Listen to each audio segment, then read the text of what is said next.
Bismillahirrahmanirrahim. Assalamualaikum warahmatullahi wabarakatuh. Waalaikumsalam warahmatullahi wabarakatuh. Alhamdulillahirrahmanirrahim.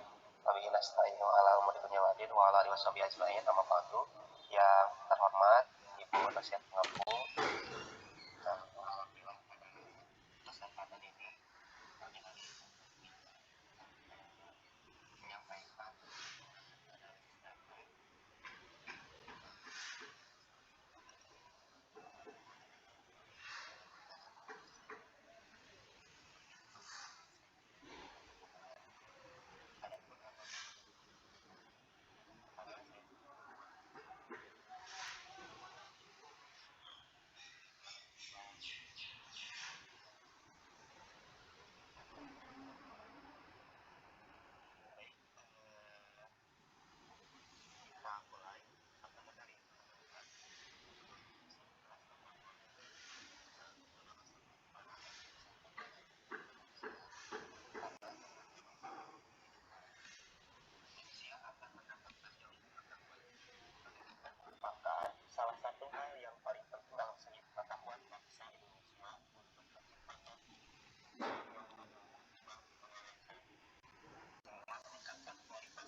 sendiri itu kan ada sebagian untuk menggunakan yang pertama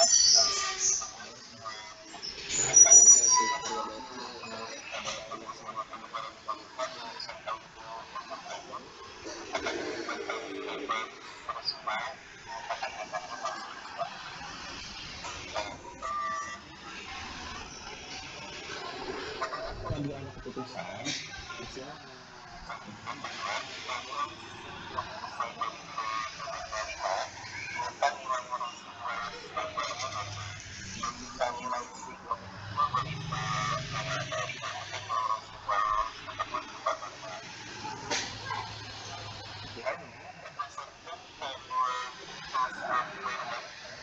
bahwa nilai residual standar pada satu metode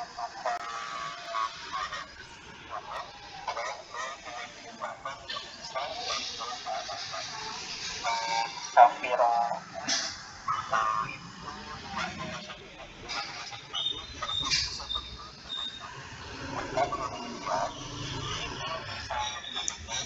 nilai residual standarnya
yang B-nya deskriptif statistik.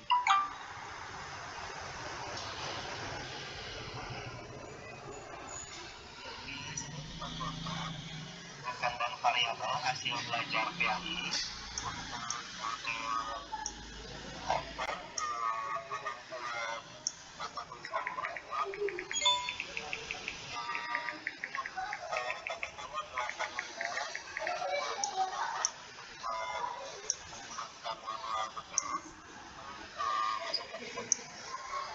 terus di TPS ini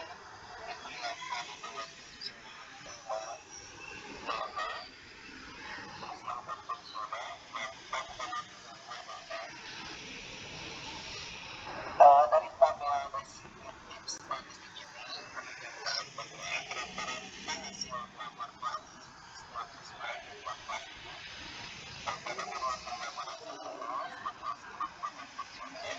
berdasarkan kemampuan baca terus Al-Quran pada kategori yang tinggi standar fakta secara keseluruhan. Tapi totalnya yang merupakan pelajaran TPS ya berdasarkan kemampuan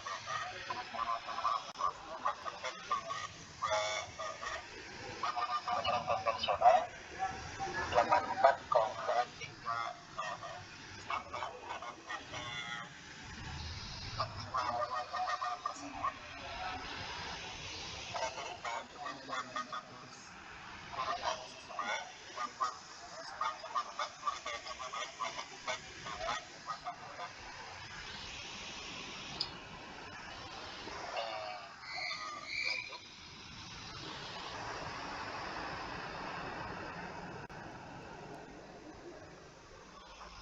ya silakan next John.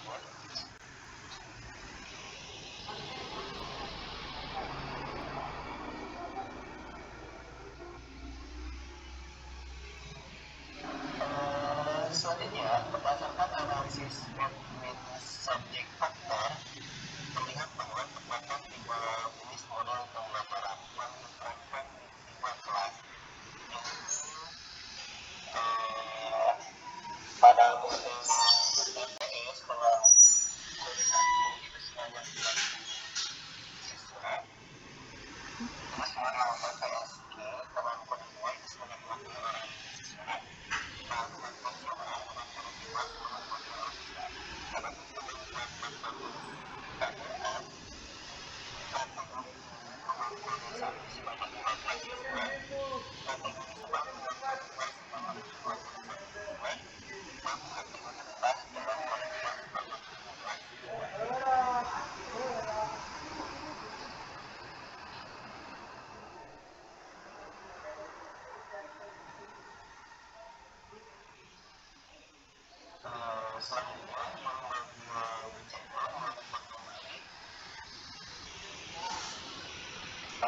Ini dinamakan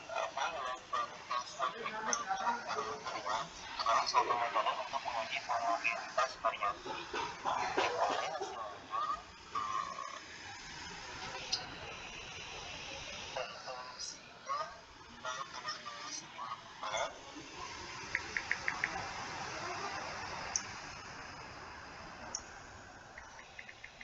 Untuk pengambilan kesimpulan homogenitas varian, jika nilai siklus bandwidth itu lebih dari 0,25, maka variasi datanya homogen.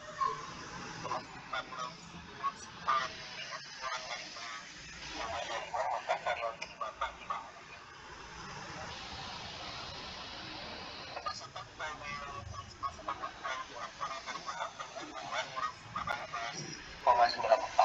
nilai tersebut lebih besar dari 0,25. Maka batas kesimpulan menunjukkan karena jumlah parameter lama karena persyaratan menemukan homogenitas terpenuhi berdasarkan kemampuan kata dua.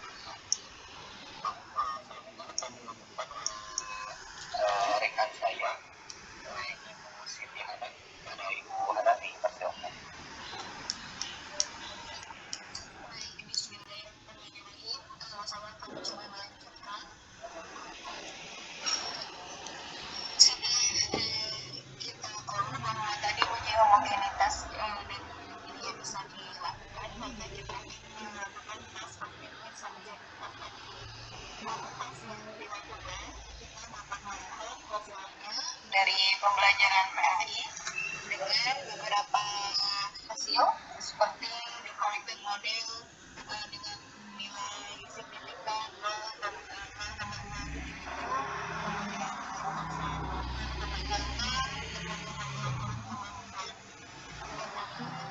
itu ada nilai bilangan 0,932 dan 0,862.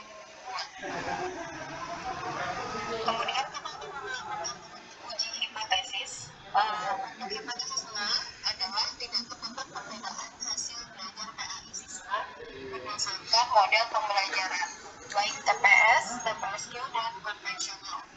Hipotesis 1, terdapat perbedaan hasil belajar PAI siswa berdasarkan model pembelajaran menggunakan TPS, TPSQ, dan konvensional.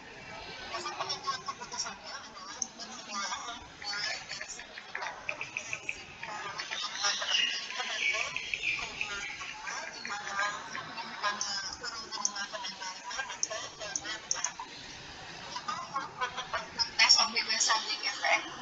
Ketika kita perhatikan dari hasil yang tadi diperlihatkan, maka dapat kita lihat bahwa nilai signya adalah 0,932. Karena 0,932 itu lebih besar dari 0,25, maka H0 diterima 1 sehingga dapat kita simpulkan bahwa tidak terdapat perbedaan hasil belajar PAI siswa berdasarkan model pembelajaran, baik itu menggunakan model TPS, TPSQ, dan konvensional.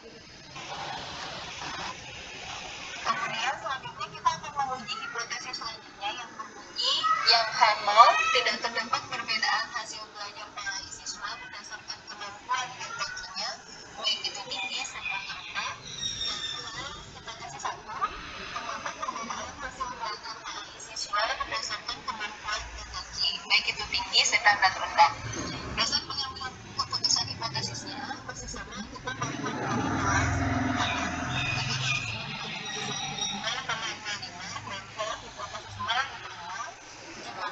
signifikan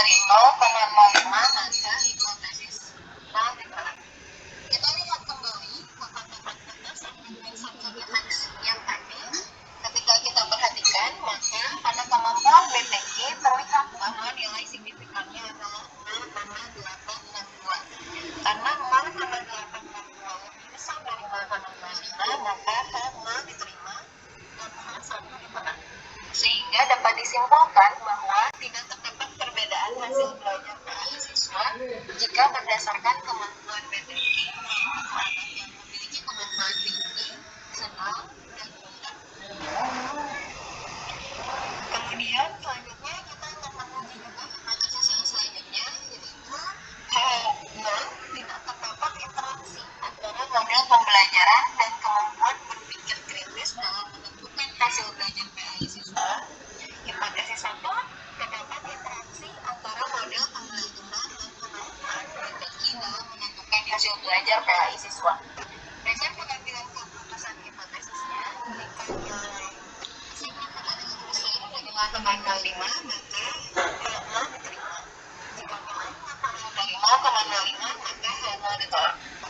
Kita kembali melihat ke kotak output test of searching effect.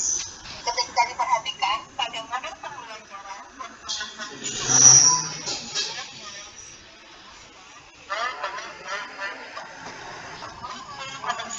tidak lebih kecil dan maka hal ditolak dan hal satu diterima. Sehingga dapat disimpulkan bahwa terdapat interaksi antara model pembelajaran dan kemampuan membaca tulis Al-Quran dalam menentukan hasil belajar model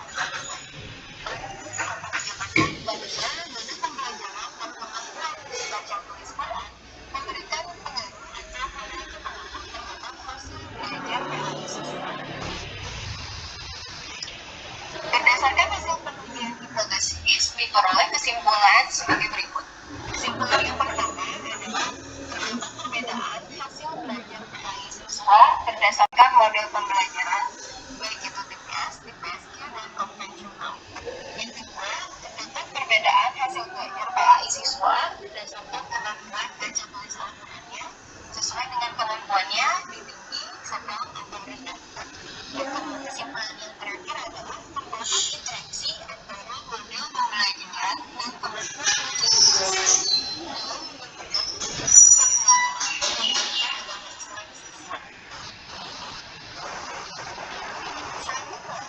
hasil masyarakat tentang perbedaan, maka melakukan merakit prospek masalah pembelajaran dan prospek kemampuan baca tulis Quran.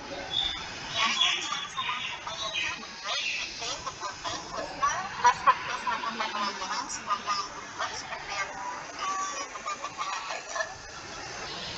Berdasarkan pembelajaran dalam UPS itu berdasarkan dengan referensinya ke kotak 05, kemudian dengan nilai signifikannya 1,0, dengan ada rentangnya rata-rata di minus 3,4 sekian dan intervalnya di 0,5 sekian. Untuk melihat perbedaan hasil belajar pendidikan agama Islam siswa berdasarkan model pembelajaran, baik itu TPS, TPSQ, dan konvensional, ini berdasarkan perspektif model pembelajaran yang sangat tinggi dalam fase belajar. Yang pertama adalah model pembelajaran TPS versus TPSQ.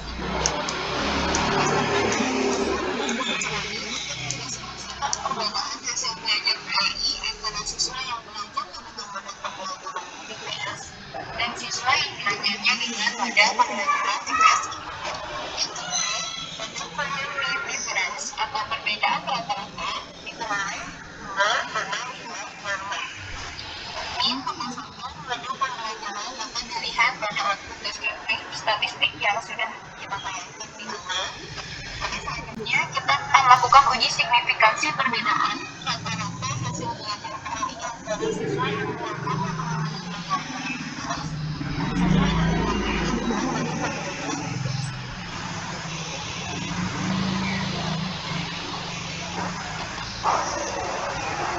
hipotesisnya mengatakan terdapat perbedaan hasil belajar PAI antara siswa yang belajarnya dengan model pembelajaran TPS dan siswa yang belajarnya dengan model pembelajaran TPS. Hipotesis 1, terdapat perbedaan hasil belajar PAI antara siswa yang belajarnya dengan model pembelajaran TPS dan siswa yang belajarnya dengan model pembelajaran TPS. Maka kita akan mengambil keputusan dengan dasar pengambilan keputusan jika probabilitas atau signifikansi besar dari 0,05, maka hal diterima. Sedangkan jika probabilitas signifikansinya kurang dari 0,05 maka hal ditolak. Jika kita melihat tabel yang tadi hasil otoritasnya itu dapat mengambil kesimpulan terlihat bahwa nilai probabilitasnya adalah 1,5 atau 1,3 ya. Karena nilai probabilitas ini lebih besar dari 0,05 maka H0 diterima dan H1 ditolak.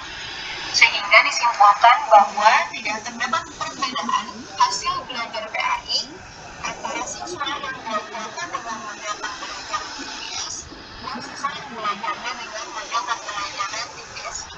Karena modelnya sudah saja kesempatannya menggunakan model TPS maupun TPS.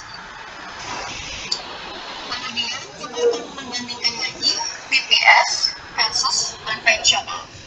Yang pertama, hasil uji Benfroni atau garis merah yang mendeskripsikan perbedaan hasil belajar PAI antara siswa yang belajarnya dengan model pembelajaran TPS dan siswa yang belajarnya dengan model pembelajaran konvensional. Setelah kita lihat pada probabilitas atau perbedaan rata-rata diperoleh 0,5. Angka ini diperoleh dari min TPS atau rata-rata hasil belajar menggunakan model TPS dengan rata-rata nilai menggunakan konvensional dan mencoba menekan rata-rata pada pilihan metode statistik. Pada saat ini kita akan melakukan lagi uji signifikansi penerimaan rata-rata hasil belajar PAI antara siswa yang belajarnya dengan model pembelajaran TPS dan siswa yang belajarnya dengan model konvensional. Basisnya, karena tidak terdapat perbedaan hasil belajar PAI antara siswa yang belajarnya dengan model TPS dan siswa yang belajarnya dengan model pembelajaran konvensional.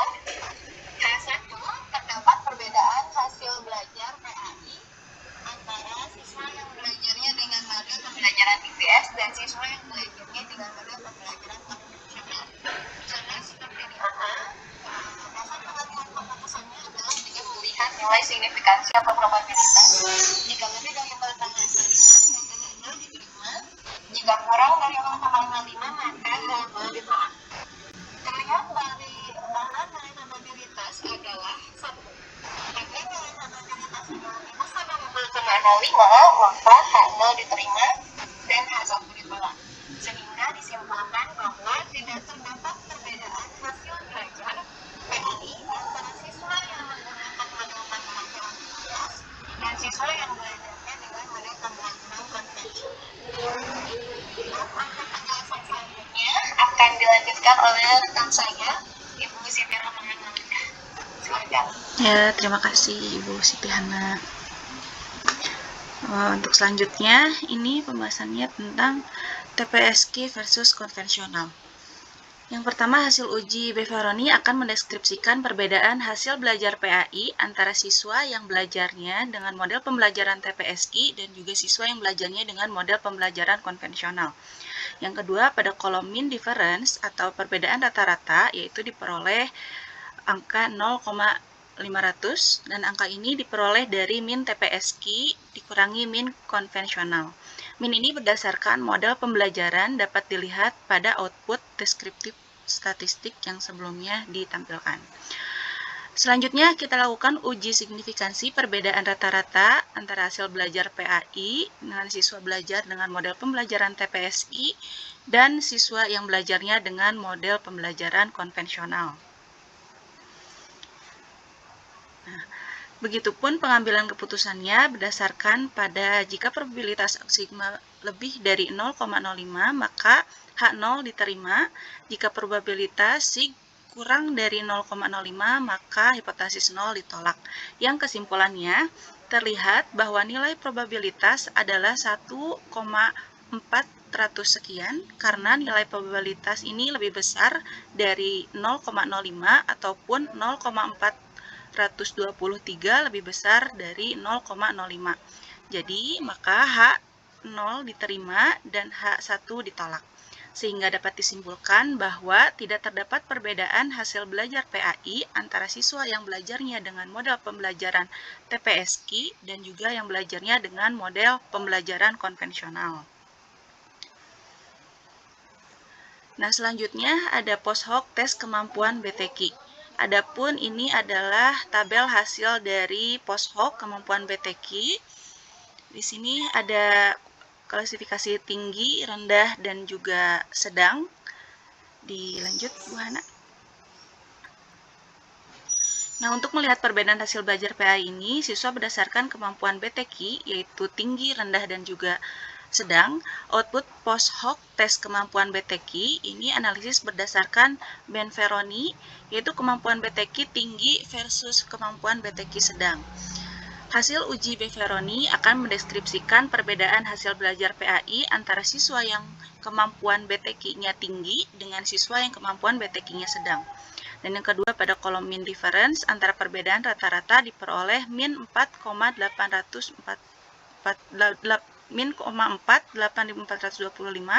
dan angka ini diperoleh dari min BTQ tinggi dikurangi min BTQ sedang, dan min dapat dilihat pada output deskriptif statistik. Lanjut, Bu Hana. Oke, dan hipotesisnya, H0 tidak terdapat perbedaan hasil belajar PAI antara siswa yang kemampuan BTQ-nya tinggi dengan siswa yang kemampuan BTQ-nya sedang. H1-nya atau hipotesis satunya, terdapat perbedaan hasil belajar PAI antara siswa yang kemampuan BTQ-nya tinggi dengan siswa yang kemampuan BTQ-nya sedang. Dan dasar pengambilan keputusan ini berdasarkan jika probabilitas atau sig lebih besar dari 0,05, maka H0 diterima. Dan jika probabilitas sigma ini kurang dari 0,05, maka H0 ditolak. Dan ini menyimpulkan bahwa nilai probabilitas adalah 0,484, dan karena nilai probabilitas ini lebih kecil dari 0,05 atau 1000, lebih kecil dari 0,05, maka H0 ditolak dan H1 diterima, sehingga disimpulkan bahwa terdapat perbedaan hasil belajar PAI antara siswa yang kemampuan BTQ-nya tinggi dengan siswa yang kemampuan BTQ-nya sedang. Kemampuan BTQ sedang versus kemampuan BTQ rendah, hasil uji Benferroni akan mendeskripsikan perbedaan hasil belajar PAI antara siswa yang kemampuan BTQ-nya sedang dan juga kemampuan BTQ-nya rendah. Pada kolom mean difference atau perbedaan rata-rata diperoleh 0,550. Angka ini diperoleh dari min BTQ sedang dikurangi min BTQ rendah. Nah, ini berarti min BTQ dapat dilihat pada output deskriptif statistik. Yang hipotesisnya, hipotesis nolnya tidak terdapat perbedaan hasil belajar PAI antara siswa yang kemampuan BTQ-nya sedang dengan siswa yang kemampuan BTQ-nya rendah. Hipotesis satunya, terdapat perbedaan hasil belajar PAI antara siswa yang kemampuan BTQ-nya sedang dengan siswa yang kemampuan BTQ-nya rendah. Pengambilan keputusannya sama, jika probabilitas sigma lebih dari 0,05 maka H0 diterima, jika probabilitas sigma kurang dari 0,05 maka H0 ditolak. Dan mempunyai kesimpulan bahwa nilai probabilitas ini 0,325 dan nilai probabilitas ini lebih kecil dari 0,05 atau 0,02 lebih kecil dari 0,05. Maka HO ini ditolak dan H1 diterima, sehingga dapat disimpulkan bahwa terdapat perbedaan hasil belajar PAI antara siswa yang kemampuan BTQ-nya sedang dengan siswa yang kemampuan BTQ-nya rendah. Nah, untuk melihat interaksi antara model pembelajaran dan kemampuan BTQ tinggi, sedang, dan rendah dalam menentukan hasil belajar PAI ini dapat dilihat pada output profil plot ini. Adapun penjelasannya sesuai dengan gambar di sini, yaitu min kemampuan berpikir BTQ di kelas model pembelajaran TPQ menduduki posisi yang sama dengan min keterampilan BTQ di kelas model pembelajaran TPSQ, tetapi lebih tinggi dari pembelajaran konvensional. Yang kedua, min kemampuan BTQ-nya sedang di kelas model pembelajaran TPSQ lebih rendah dari kemampuan BTQ sedang di kelas model pembelajaran TPS, tetapi lebih besar dari konvensional. Yang ketiga, min keterampilan BTQ-nya rendah di kelas model pembelajaran TPSQ, lebih rendah daripada min kemampuan berpikir BTQ rendah di kelas model pembelajaran TPS, tetapi lebih tinggi dari konvensional. Nah, adapun kesimpulan dari penelitian yang kami lakukan, yaitu berdasarkan rangkuman pengujian hipotesis dan taraf signifikansi 5%, diperoleh kesimpulan sebagai berikut, yaitu H0 tidak terdapat perbedaan hasil belajar PAI siswa berdasarkan model pembelajaran TPS, TPSQ, dan konvensional, dan H1 atau hipotesis satunya terdapat perbedaan hasil belajar PAI siswa berdasarkan model pembelajaran TPS, TPSQ, dan juga konvensional, yaitu nilai sigmanya diperoleh 0,032 yang keputusannya H0 diterima.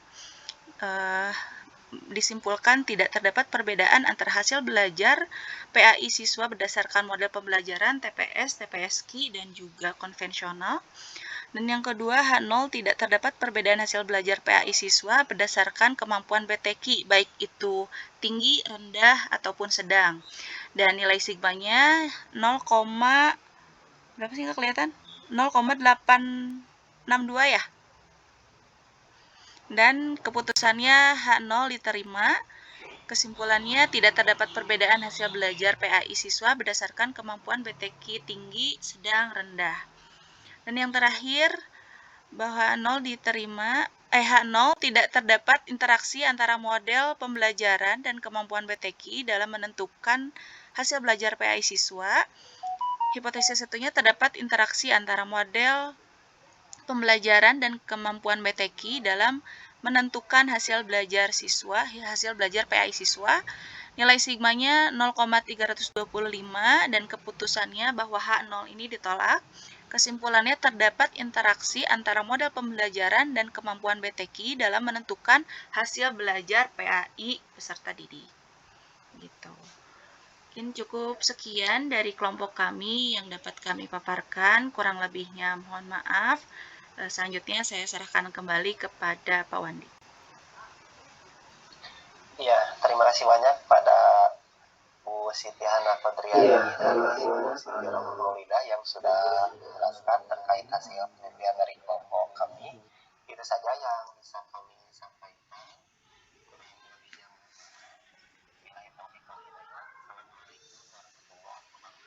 Waalaikumsalam warahmatullahi wabarakatuh.